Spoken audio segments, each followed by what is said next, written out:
Welcome. I'm Doug Morgan, and you're listening to Uncommon Sense, where we hunt for the truth in the topics you're not supposed to talk about, Christianity and politics.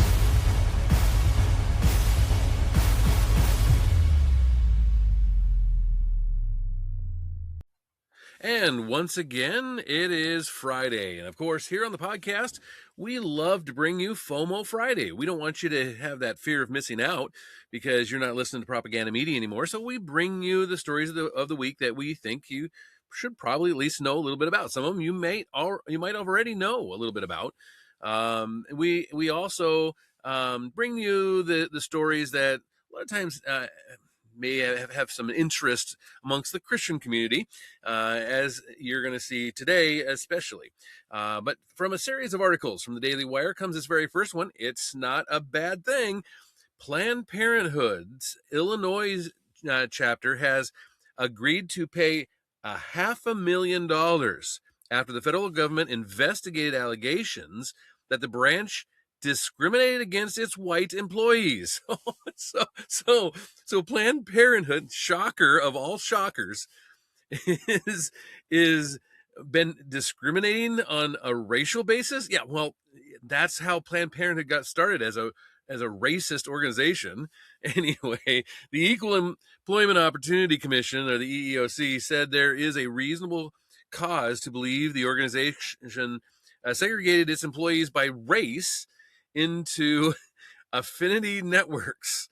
Yeah, many firms have affinity networks, which allow employees to join employee groups with those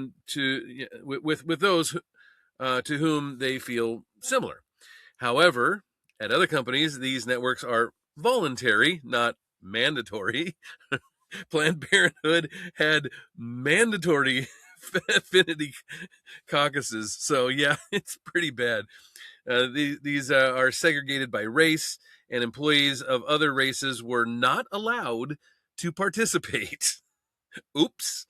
Every week, staff were required to attend 1 to 2 hour sessions of segregated racial affinity caucuses, or DEI training. Oof. Wow, that right there.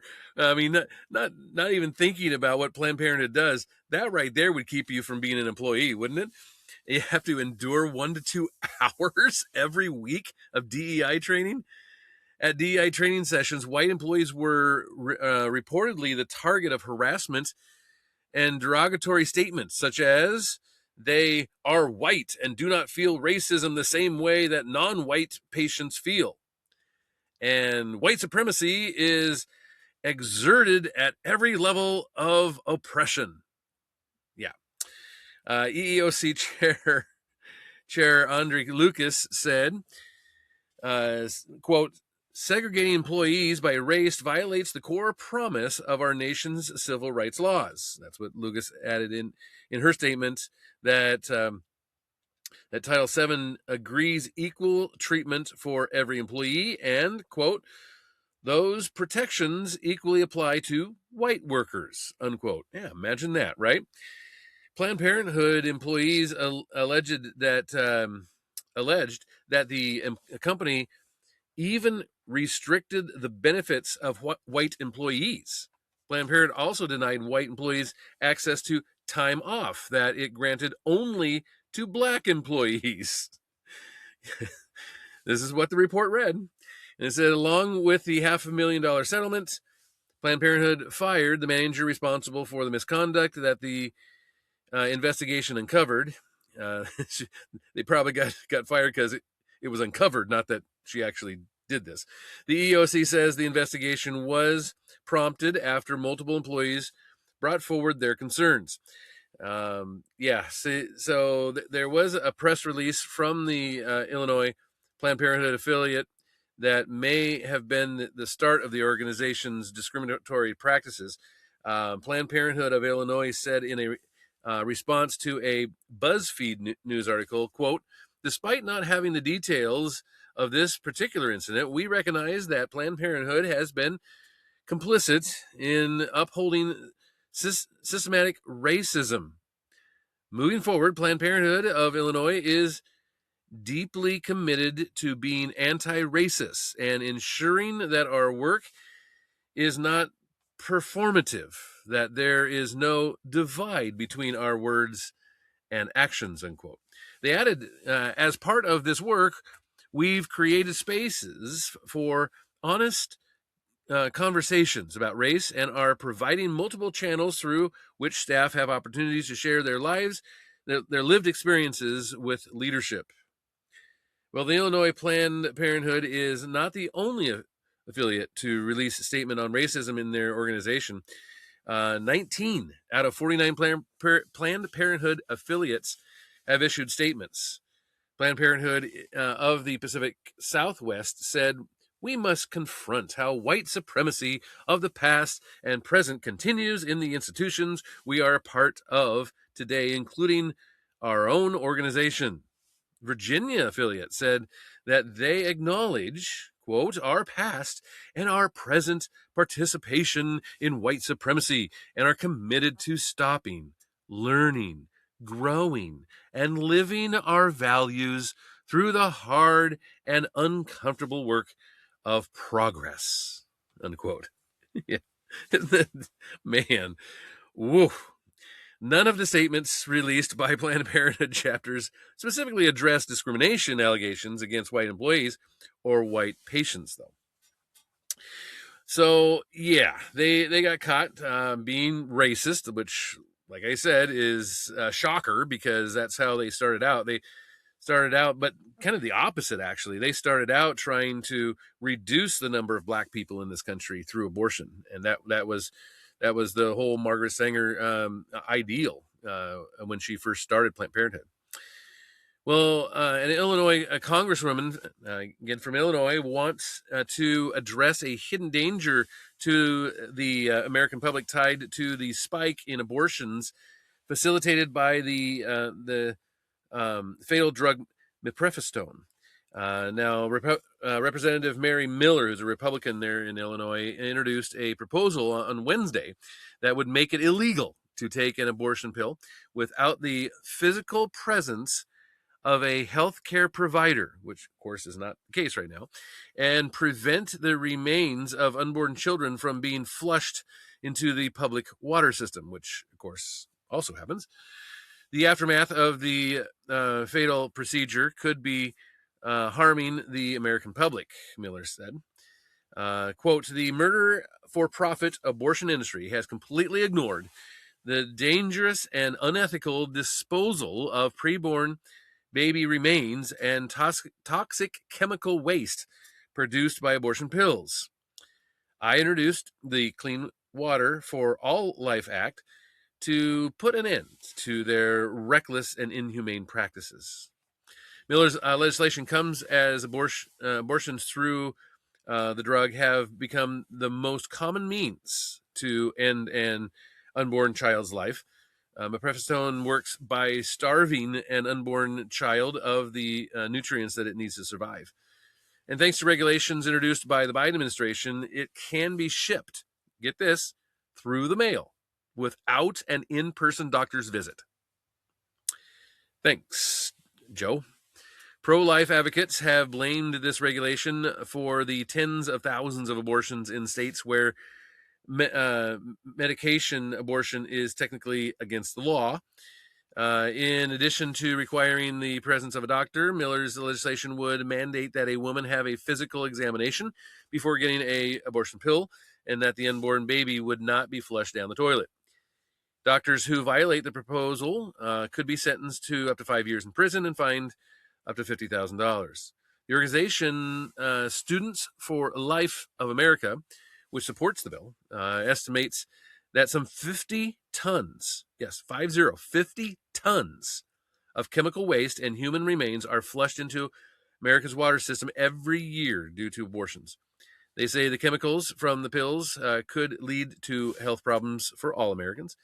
And according to Miller's office, this could include immune and nervous system disturbances, infertility, increased cancer risk, moodiness, hormone imbalances in women, and decreased testosterone in men. So Not sure, if there's, medical studies behind any of that, but that's the claim. Quote, the loss of human life from chemical abortion pills every day sickens so many Americans, but every little thought is given to what happens after a medical abortion. This is what the Students for Life of America president, Kristen Hawkins, said. Babies deserve better, and many of us are being exposed to abortion water pollution in our drinking water. Women who took the abortion pill have spoken out about the horrific experience of having a well-developed baby, expelled from their bodies. Last week, a woman, I guess she is human too, named Elizabeth, I'm assuming, Gillette, said the baby she aborted had recognizable eyes and limbs. Quote, that was so different from the double period and the extra clotting that they told me that I would experience, she said. And in that moment, I had to decide if I was going to throw my child into the trash or flush my child down the toilet. And I chose to flush him into the septic tank. Miller's legislation is backed by Republican Reps Michael Cloud of Texas, Pat Harrigan of North Carolina, Sherry Biggs of South Carolina, and about 4 others as well from Arizona, Tennessee, Virginia, Florida, actually a couple from Tennessee. Pro-life advocates have urged the Food and Drug Administration to reimpose the in-person requirement for the abortion pill, but that has not happened as of yet. Well, also heating up on the abortion front, a pro-life group challenged a Detroit ordinance creating a speech buffer zone around abortion facilities, arguing that the city's policy violates the First Amendment, which of course it does.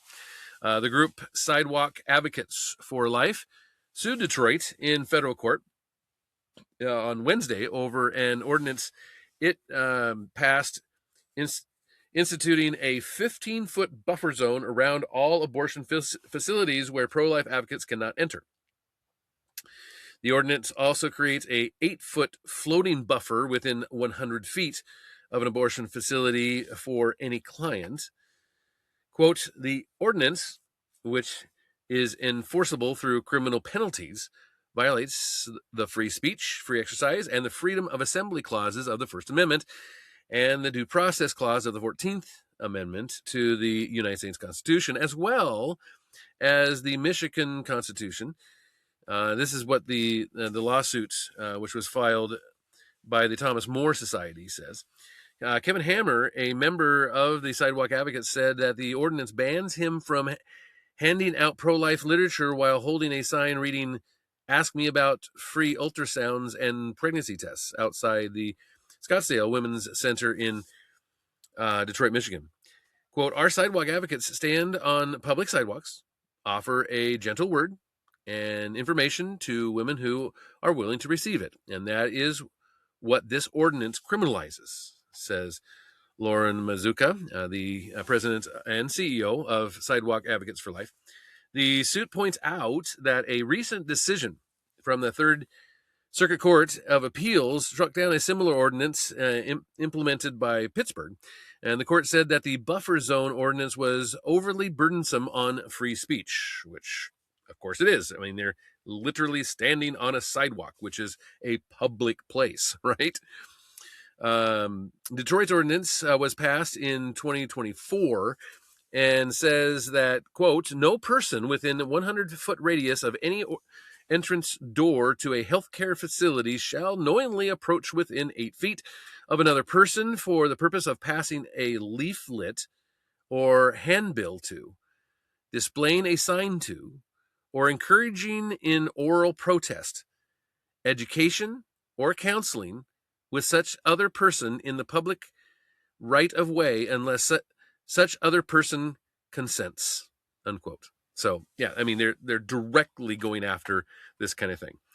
The suit says that this stipulation subsequently burdens speech and does not serve a compelling government interest. saying, quote, "This ordinance does not protect anyone," said Thomas More Society head of litigation Peter Breen. He said, "It makes it a crime to stand on a public sidewalk and offer a woman a choice. The government cannot wall off the public square so that women never hear they have alternatives to abortion." So yeah, a lot going on this week on the abortion front, but there are other things that have been happening.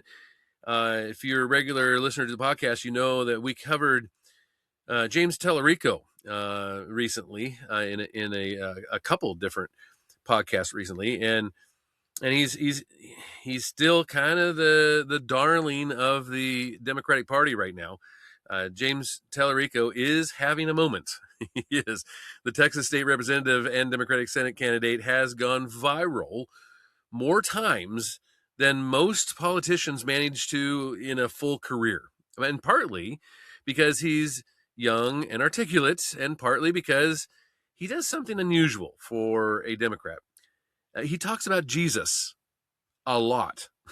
Yeah, he quotes scripture on the House floor. Joe Rogan told him to run for president. The political media has decided Tellerico represents something new, a Democrat who can finally speak Christian and counter their secular reputation. I want to take that claim seriously because I think it deserves a serious answer, and the answer is no, he doesn't. In fact, from an opinion piece here from the Daily Wire, he says that James Tellerico simply stands for an old form of religion, progressivism that is more interested in achieving progressive outcomes than holding sincerely to the Christian faith. The question isn't whether Tellerico is personally sincere. I have no reason to doubt that he is. The question is whether his Christianity is doing any actual work in his politics, and whether it functions as a theological foundation or is merely a rhetorical costume. When you look closely, the answer is pretty clear: the latter. Tellerico's Christianity is a Trojan horse with a progressive interior and a Christian exterior. I kind of like that. He says there is no progressive policy that Tellerico's Christianity hasn't made peace with. Tellerico's he supports abortion access, transgender ideology, expansive redistribution, and a vision of government robust enough to accomplish the full progressive policy agenda. And he opposes the Ten Commandments in public schools and has described God as non-binary. He's a non-binary God. He attends a PCUSA church whose congregants celebrate being free from, quote, dusty old creeds and dogma, unquote. yeah. If your church comes up with that, you probably should run. Now, here's what's interesting. You could arrive at every single one of those positions through standard secular progressive reasoning. Appeals to anatomy, identity, equity, and the expansion of the administrative state. You could. You don't need the Bible to get there. You don't need the atoning work of Jesus. Christianity is merely decorative. It's a rhetorical add-on bolted onto a political program that was already fully assembled before Scripture even entered the room. Here is what I mean, he says, when I say progressive Christianity wears Christianity as a skin suit. The framework is secular progressivism. Identity politics, abortion, sexual, revolutionary politics, and redistributionist economy. Christian language gets stitched over the top of it to make the whole thing look familiar to voters who grew up in church. It is Smarmy. Yeah, that's a good word for Tellurico, by the way. It is smarmy and syrupy in its appeals to the brotherhood of man and the fatherhood of God. But the theological content has been hollowed out and replaced. What remains is a set of emotional associations, strangely redundant with progressivism. Funny how that happens, isn't it? And it goes something like this: Jesus loved people, therefore, expand Medicaid. The prophets cared for the poor, therefore, raise the marginal tax rate. Love your neighbor, therefore, no borders.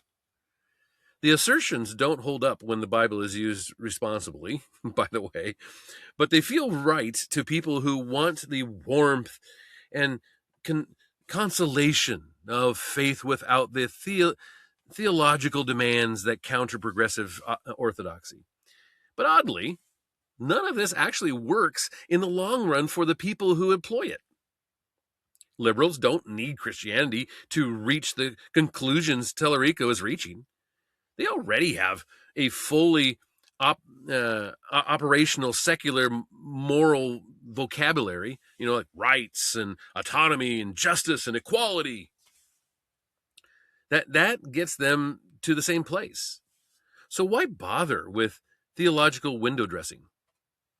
The answer is purely electoral. Democrats have been, hemorrhaging religious voters for a generation, and they're looking for a way to stop the bleeding. And Tellurico is the proposed solution. But the solution has a structural problem. And sociology is rather clear about it. Liberal theological commitments corrode religious belief across generations. This isn't a conservative talking point. It's one of the better documented findings in a sociological look at of religion. Churches that accommodate the surrounding culture's moral assumptions tend to empty out within 2 or 3 generations. So what he's saying is that churches that just look at society and then try to make the Bible fit it, they pretty much go by the wayside within 2 or 3 generations. The children of progressive Christians disproportionately become religiously unaffiliated. And why? Because if Christianity is just a more emotional version of what MSNBC already told you, you don't need to get up on Sunday morning to hear it. You don't have to tithe.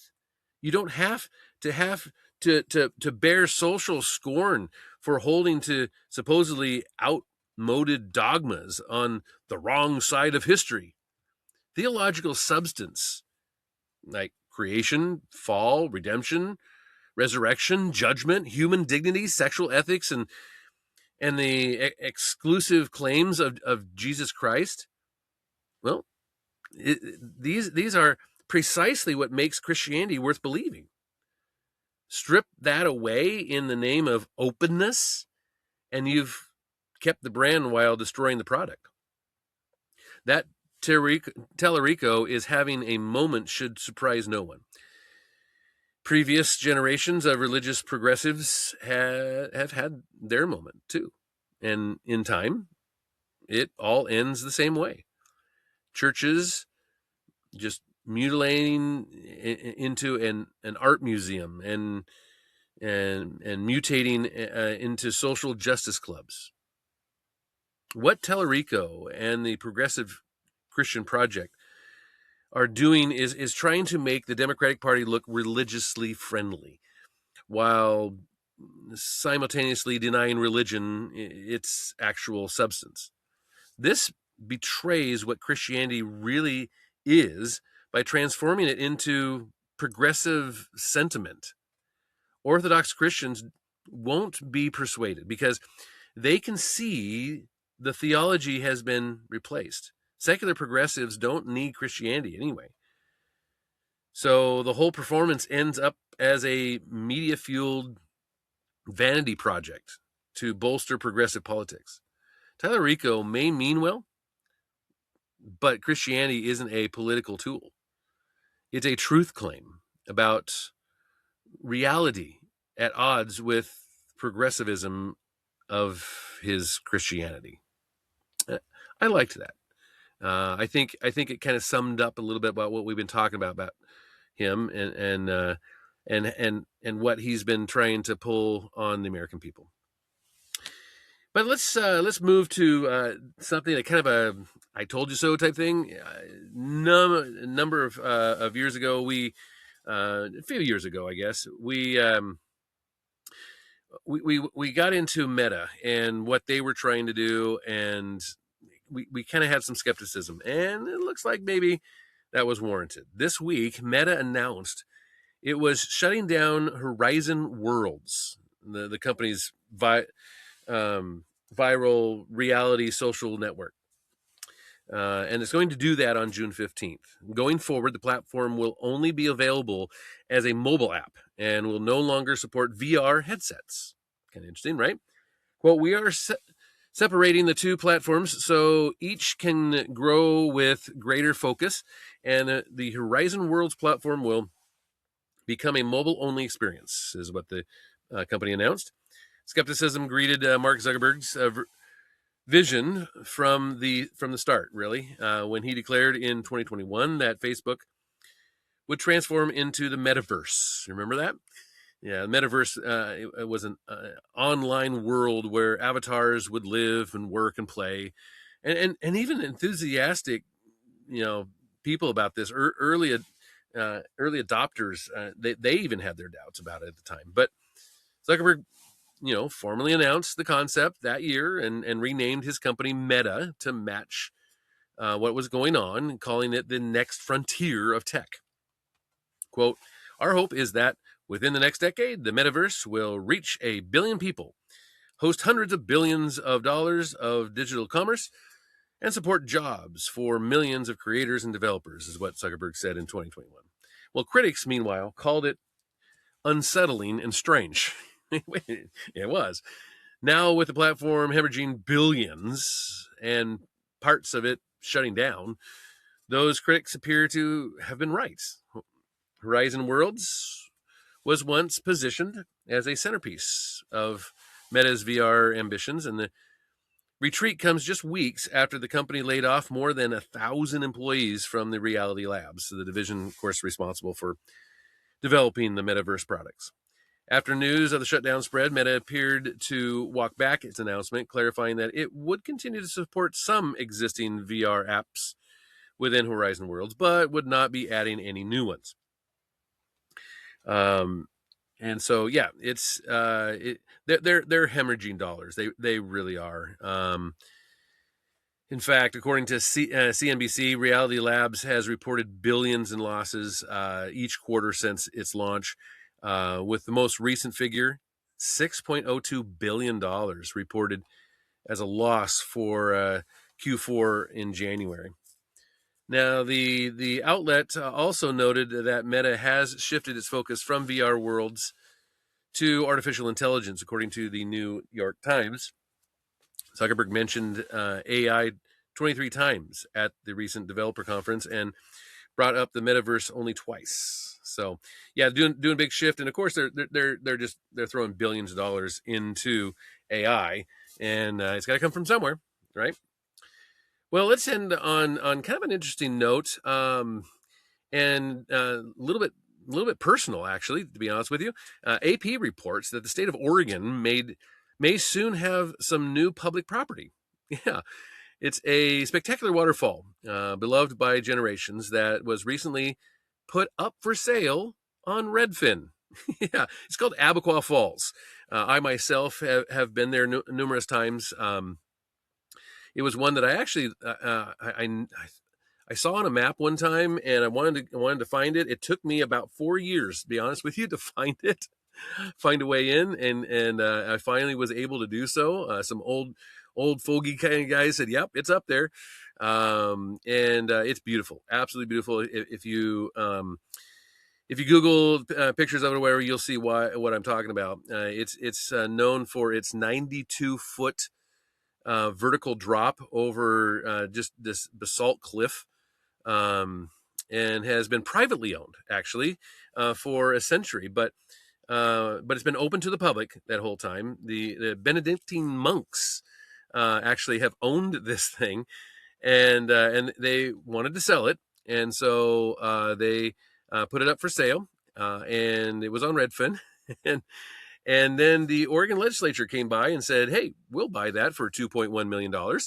They said it's not very often that that a waterfall comes up on Redfin, and so we're going to buy that. We'll see what happens. I mean, it's been with the Abbey there in Mount Angel in Oregon since 1908, and it's really difficult to get in and out of. But it's definitely worth the hike if you're able to do it, and we'll see if it's better than some private party buying it and then closing it all off. But we'll see what happens with the government owning it and how much they're going to charge or whatever they're going to do to it. So anyway, we'll keep an eye on it.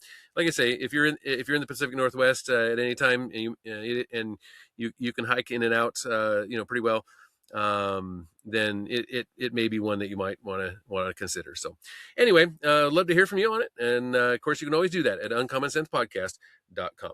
Thank you very much for listening. This podcast is a production of Morganite Communications.